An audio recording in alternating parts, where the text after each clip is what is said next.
Oh, wow.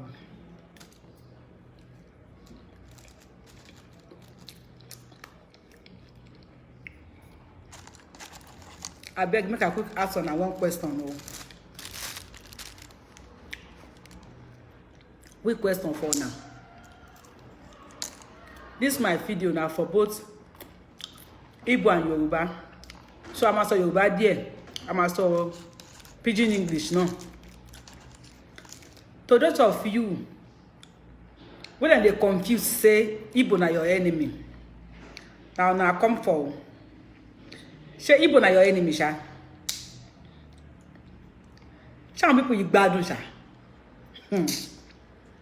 Ẹ bá mi bèrè, ṣé àwọn olórí yín, àwọn swagger, àwọn Igbo don buy all our land for Nigeria. For àwọn Igbo wọ́n ti ra gbogbo ilẹ̀ wa bàbá wa tán, wọ́n ti ra àwọn ilé bàbá wa tán. Mr. Toyin Mokinja Ekaro àti gbogbo ẹ̀yin tó kù náà. Week one, make I answer this question. People when they shout say Igbo na our enemy, Igbo na our enemy. Ẹ wo mi fẹ́ pẹ́. Àwọn tí wọ́n sọ pé àwọn Igbo wọ́n ti thank you jàre. Àwọn Igbo ti ra gbogbo ilẹ̀ wa tán ní Nàìjíríà ní Èkó. Wọ́n ti ra gbogbo ilẹ̀ àwọn bàbá wa tán. Igbo force on na. If you no sell your land, your house for the Igbos in Lagos State, will they buy your papa land? Will they buy your papa house? No be you sell am for them. Then thief your land. Federal government they tell you say Igbo. Good evening, Federal Shadi. Igbo na enemy. Keba won Igbo jam. Mama Emeka will be your neighbor. Then say na your enemy. Chuku the way they sell Okirika. They say na your enemy. I want answer now. Na true. Igbo na Yoruba enemy. No. Igbo no be our enemy. Tí mo bá ti ra gbogbo ilẹ̀ wa tán ní Lagos State. Tó ra gbogbo àwọn ilé àwọn bàbá wa tán ní Lagos State. Ṣé mọ̀ pé Igbo ò jílé wa. You reconnecting. Ṣé mọ̀ pé Igbo ò jílé wa. Àwọn Fúlàní tó wọ́n fi àwọn Fúlàní tó ń fi àáké àdá ìbọn tó fi ń gbalẹ̀ àtìlé lọ́wọ́ wa. Kí la máa ṣe sí yẹn o. Don't be deceived that Igbos are your enemies. Yoruba, Atandawo King. Don't be deceived, Mokin Dixon. Say Igbo na your enemy. Igbo not be your enemy, yo. Mona open na eye well. Mama make away dey your backyard, they sell pepper, granite oil. Chuku the way they sell Okirika. Papa Ndubisi. When they grind pepper for na market, no be your enemy. Don't be deceived by all these elites, what they call themselves. Olori. Moria, my love, Usman. Moria. Don't be deceived. Igbos are not your enemy. Okay, make I ask on one question. If Mama Emeka be my enemy, Papa Chukudi na my enemy, Mama Joy where they sell stockfish na my enemy. How dare on earth Anambra governor candidates come Lagos State, come do campaign? Say Anambra governor go fit come Lagos State, come do campaign without the knowledge of Sanwo-Olu. Anambra government go do campaign, Sanwo-Olu no go know.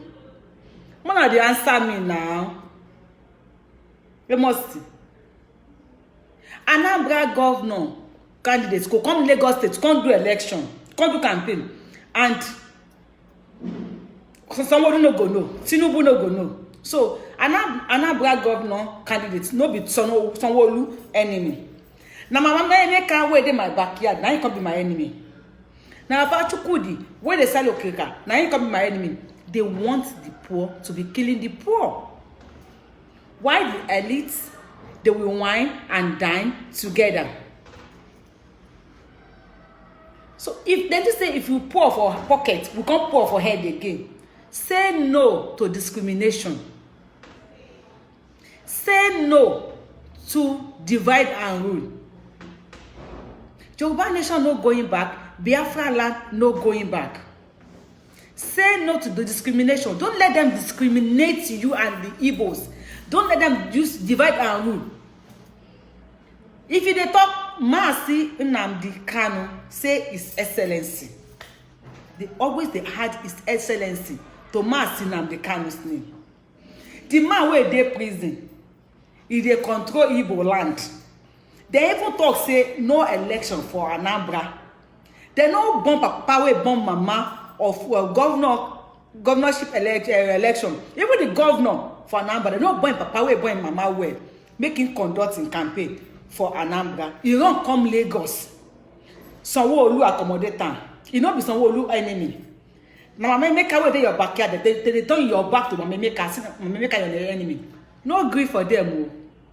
Mazi Nnamdi Kanu, Your Excellency. Mazi Nnamdi Kanu, Your Excellency. Mazi Nnamdi Kanu, Your Excellency. Upon say Anambra run come Lagos. One do campaign. Biafra boys, they still pursue am. Why you go mention Mazi Nnamdi Kanu when you no go put Your Excellency?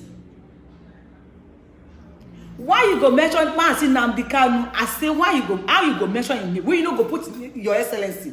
Person where they prison, they control all the eastern Nigeria.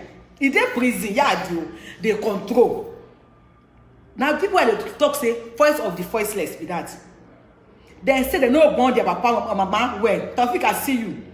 They say papa will born the mama of the politicians. They say they no born them well. May he campaign from Anambra, you run, come Lagos. Eko, Esha tomato.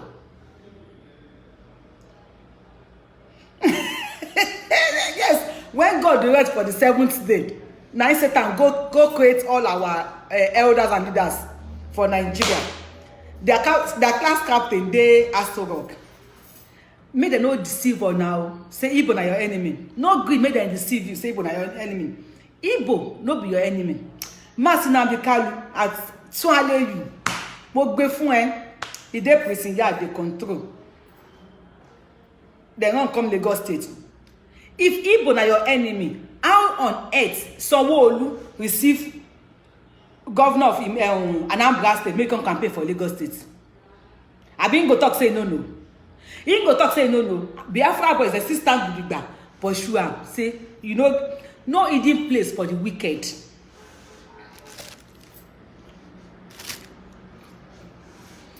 Bag of beans. 100,000. Jacolishola, Mazi Nnamdi Kanu. Mazi Nnamdi, take Your Excellency. From today, when I share this my video, I go put it on YouTube self. Share this video, go give Igbo people. Any Igbo who has said they broadcast, he mentioned Mazi Nnamdi Kanu. You know, put Your Excellency, take the person, I go slap him for my phone. Any Igbo man and woman who mention Mazi Nnamdi Kanu from today, you know, put Your Excellency. Tell the person I go slap him from my phone. Mokingari, I want to tell me. Thank you today, Babalola. Person dey inside prison. Even governor self no fit talk. Who up who saw job? Hopeless who saw man, the governor of Imo State. Upon all the katakata wey they do. Now shame. They still dey shame man. They still dey shame man. Ebumokini. No hidden place for the wicked. Don't be confused. Don't let them discriminate between you and the Igbos. Igbos are our friends. We have only one common enemy. If anybody tell you say Igbo don't buy all the house where they Lagos State, where they Yoruba land, tell them say Igbo pay money. Fulani no pay money for all this our state when they kill our people. They pursue them. They take the land for free. And they even fuck our woman for our ladies for free. Free of charge. Husband go sit down with the fucking wife. Tell them, if you measure my son, you don't push Your Excellency. I go stone you this granite from here. And then, I don't forget to Baba Mitwale. Sunday Igboho Osha. Mazi Nnamdi Kanu is another savior. Nnamdi Kanu is another savior. Abami Arejagun Lanu of Yoruba land. From today, if you don't mention Sunday Igboho, they put to. Tani Arejagun Lanu le Yoruba o to Saki o. Tẹ́ bá ti ń pe Sunday Igboho Òòṣà. ẹ máa bá mi fi Sáàkì sí tẹ́ bá ti pè Sunday Igboho ṣe máa olóyè Sunday Igboho Sáàkì o. If you dey come out see Nnamdi Kanu say your excellency. Yes, he came from all the way from Anambra to Yoruba land. Eko Esha. Eko Sha. Eko Kosha, Eko Kodoti, Eko Nyama. Nyama le koko. Ṣé ti gbọ́? Pé kò ti kó nyama. So, I'm just here to tell you. Any Igbo wey talk say see Nnamdi Kanu, you know, share this video, make go give all these Igbo people. Say me Yoruba will talk say any Igbo wey mention see Nnamdi Kanu, you know, put his excellency, I go slap that Igbo man. And any Yoruba from today, me go jade turn back to Yoruba Sunday Olóyè Igboho, Sunday Igboho say dan Sáàkì o, Sáàkì baba. E ma ba mi Sáàkì ọlá. Sáàkì ọlá àwọn tá mọ̀ ní ọmọ ọkọ ni àwọn méjèèjì. Mazi Nnamdi Kanu is a great warrior, a great savior of Biafra land. Olóyè Sunday Adéyẹmọ Àdìsá ọmọ Aládìkún Igboho Òòṣà Sáàkì o, Sáàkì o, Sáàkì o. What am I eating? I'm eating ọ̀gẹ̀dẹ̀ ànẹ̀pà. Igboho Òòṣà ààrẹ ajagun lànà tilẹ̀ Yorùbá. Tó bá ti ń pòrí akọni ẹ máa fi dà lálẹ́ gàràgà. Ẹ wo bí àwọn Igbo bó ṣe ń pe Mazi Nnamdi Kanu.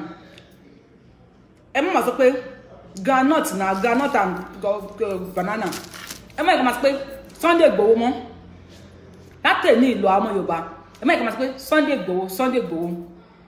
Ẹ kàn máa fi olóyè Sunday Igboho ká máa ṣe Sáàkì. Thank you, God bless you, Alex Anthony. Ká máa ṣe Sáàkì o. God, tẹ́lú kọ́ bá mi kọ́ kíní. Ẹ̀rí Olúwa Eric, God bless you. Ẹ̀rí Olúwa Eric, ẹ̀rí Olúwa ṣẹlẹ̀ nínú ayé yín. Ìyanu á ṣẹlẹ̀ nínú ayé yín. Ẹ dẹni àpọ́nlé, ẹ ní dẹni àbùkù. Gbogbo tó kàn yín, tó mí tó mi. Àbùbáríkà ló máa bá mi wọbẹ̀. Májàsọ́lá Adéyẹmọ Irúmọlẹ̀. Ẹ ṣe Sáàkì. Sáàkì o, yes. Tẹ́ bá ti ń pè Májàsọ́lá, Jákòbísọ́lá mo rí yín o, ayé tèmi. Ẹ bá mi fi dàn Sáàkì sí. Oṣù bẹ́ẹ̀ ni. Ọmọ Adéyẹmọ ò ní kúkú kan bí kò ṣe yíyè. Sáàkì, God bless you. God bless. Bá mi Sáàkì sí Adéyẹmọ, ẹ ṣé mo dúpẹ́. Sáàkì, that's His Excellency. Ẹ pé Sáàkì, that's Sáàkì, ẹ náà gbé dàn Sáàkì fún. That's the most. Sáàkì, ẹ ṣe ẹ pé ètò bá ti pé Sunday. Ẹ̀yin dé jàre Mr. Ṣẹ́gun.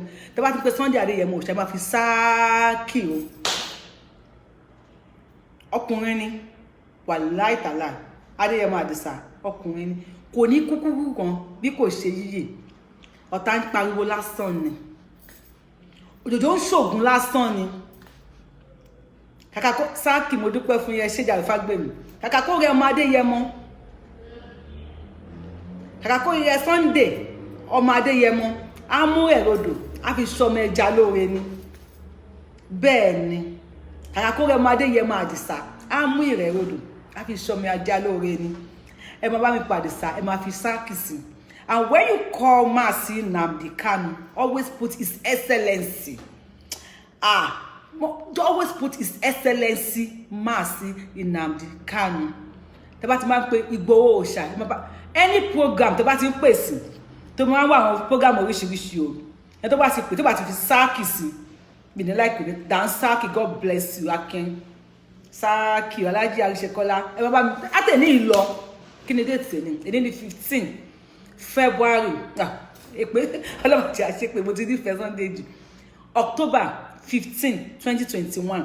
Èmi Yorùbáwood mo endorse Sáàkì sí orúkọ. Èmi náà like yín jàre, Mr. Ahmed. Mo Sáàkì, God bless you, Fọláṣadé. Mo endorse Sáàkì sí orúkọ Àdìsá ọmọ Aládìkún Májàsọ́lá. Anywhere. Ààrẹ Májàsọ́lá Àdìsá Ìgbòho. Any show tẹ́ bá ti pè wọlé. Anywhere tẹ́ bá ti fẹ́ post orúkọ ẹ̀. tẹ́ fẹ́ sọ anything ta ló kọ òòṣà bàbá yẹn Bashiru má bá yín jà o tẹ́ bá ti kọ òòṣà bàbá Aládìkún ẹ fi sáàkì bẹ́ẹ̀ pé olóyè Sunday ẹni sáàkì o bẹ́ẹ̀ pé Àdìsá ẹni dà sáàkì o ó dàbẹ́ pé ní Ìgbòho ẹ fi sáàkì sẹ́yìn orúkọ mi ìpaláṣẹ ṣùgbọ́n mo mọ̀ pé jẹ́ kọ́mọ̀ ní kọ́kọ́ o ẹ máa fi gbogbo tó bá wùn tó bá pè Àdìsá ọmọ Aládìkún ẹ máa bá mi fi sáàkì sẹ́yìn mo pé gbogbo ẹ̀yin tẹ́ nífẹ̀ẹ́ thank you hello sáàkì ni Àdìsá sáàkì o gbogbo ẹni tó bá ti nífẹ̀ẹ́ Sunday Adéyẹmọ Ìgbòho ẹ jẹ́ ká endorse ẹ̀ lẹ́nu má lọ fi sórí post mi nísìnyìí tí má ti parí show yìí Májàsọ́lá Àdìsá sáàkì o òòṣà jẹ́ kọ́mọ̀ sáàkì o gbogbo tẹ́ bá ti pè é ẹ bá fi dà ń sáàkì sẹ́yìn ẹ̀ torí àwọn ẹ máa wo àwọn ọmọ Ìgbò sìn wọ́n ní máàsì Nnamdi Kanu olóyè Nnamdi Kanu His Excellency, and he proved to us that His Excellency was being his name. Nnamdi Kanu have proved it, and Sunday Adéyẹmọ Ìgbòho Òòṣà only the Dansaki wa. Yes, Dansaki, only the Dansaki wa, because he never relents up till now. Olódùlàwà lójú ló jẹ́ ká mọ̀ pé Fúlàní wọn ò lè máa pa wá ń pàkúpà. Thank you Konko. Jẹ́ ká mọ̀ pé Fúlàní ò lè máa pa wá ní pàkúpà. So tíyàn bá pọ́n wálé Dansaki, God bless you, náà ti bá mi ṣe Dansaki láwé àwọn ọmọ ní lórí nǹkan tó mi àti tòmí wàhálà ẹ̀ gba Dansaki lórí ẹ̀. Let's applaud Olóyè Sunday Adéyẹmọ Ìgbòho sáàkì o, let's applaud him. Ẹ jẹ́ kí wọ́n máa mọ̀ wípé àní Dansaki yìí Májàsọ́lá ló ní, Ìgbòho Òòṣà ló nílẹ̀ Yorùbá yìí o, kò lẹ́yìn ẹ̀ kò sẹ́lòmíì. CSI sáàkì Òòṣà Dansaki o, ẹ jẹ́ kó mọ̀ pé lẹ́yìn Ìgbòho Òòṣà ẹ bá mi hard ẹ̀ sí gbogbo bí tẹ́ bá ti fi picture ẹ̀ sí, ẹ bá mi kọ Dansaki o, ẹ kọ sáàkì bàbá, ẹ bá mi kọ sí, ẹ ṣe, let's applaud him. Ẹ jẹ́ kó mọ̀ wípé àmọ̀rírì oore tó ṣe fún wa ní ilẹ̀ Yorùbá. Májàsọ́lá Àdìsá Dansaki o, sáàkì Òòṣà. I love you guys. I'm just here to tell you ipe Májàsọ́lá Òòṣà o, Dansaki, I need that hard ẹ̀ mọ́ orúkọ ẹ̀, because till now bó ṣe ń rún lábẹ́lẹ̀ pé kí wọ́n kó gbẹ́nu kúrò ńbẹ̀, ó sì ń sọ fún wọn pé kò sí tó jọ. Holy Nnamdi Kanu is another savior, His Excellency Nnamdi Kanu Ìgbòho Òòṣà Dansaki. Igbo no be an enemy o, Yoruba people, my people, ma talk for broken. My people, Igbo, the Biafrans, they no be our enemy o. If the Biafrans be our enemy, when they say may you fight Mama Emeka where they sell groundnut, may you fight Baba Chukwudi the way they sell Okrika. Say that your enemy them be. They don't buy all our lands, all our house for Yoruba land, for Lagos State. Tell them, say, we sell the land, we sell the house, we sold it for them. That's why they buy them. They don't thief the land. Unlike the Fulanis where they thief our land. If they tell you say Igbo na your enemy, ask Sanwo-Olu, Babajide Sanwo-Olu, the governor of Lagos State. Ask and say, Yoruba will say make you ask Sanwo-Olu whether you know say this guy for Anambra, governor candidate for Anambra, ask and say whether you know say in dey come Lagos, come campaign. If he allow make him come Lagos, come campaign, definitely Igbo no be our enemy. Someone who don't prove am to us say Igbo no be our enemy. So don't be deceived that the Igbos are your enemy. Don't ever be deceived. Don't let anybody eliminate you. This is divide and rule. Tell them say me, Yoruba, I stand with Nnamdi Kanu, His Excellency. Likewise, I stand with Olóyè Sunday Adéyẹmọ Àdìsá Aládìkún Ìgbòho Òòṣà Dansaki Òòṣà baba. So don't let anybody deceive you. The Igbos are not our enemy. We have only one common enemy. And our common enemy is the Fulanis. The Buhari jihadists. When they kill us, then they rape our women. Thank you for putting Saki. Yes, ati endorse alate ni ilo niyen. Olóyè Májàsọ́lá Àgáyájágún lànà of ilẹ̀ Yorùbá land. Olóyè Májàsọ́lá Ààrẹ Ajagunlànà of Yoruba land Dansaki o. So make anybody know the still you say Igbo na your enemy o. If anybody tell you say from today anybody will come me to say the Igbos na your enemy, any reason wey dem give you say Igbo na your enemy, tell the person say Sanwo-Olu don tell you say Igbo no be your enemy. Tell them say Sanwo-Olu don tell you say Biafra no be Yoruba enemy, because if the Biafrans are our enemy, Sanwo-Olu for no allow them for Lagos State make dem come do campaign for governorship election. Igbos are not our enemy. Dansaki Bababi Osha Sala, I love you Daku. Eshe, see you guys tomorrow, maybe, if I'm not too busy. Please help me write Dansaki. Omali Shanwa, bless you too. They are not be our enemy, Jare. We be friends. Even before, when we did doubt, say, whether will not be our enemy. Somebody don't tell us, say, and not be our enemy. Somebody don't announce Anambra governorship candidate. May come. Thank you, Mogbefinga. And I still pursue him. And I still pursue him. Come out. No nonsense, no joke. Now we day 2023, no election. Yoruba Nation 2023. Biafra Nation 2023. Anybody will like make him follow us. I go see you on later. When I shop kiss. See you on later. Oh my God.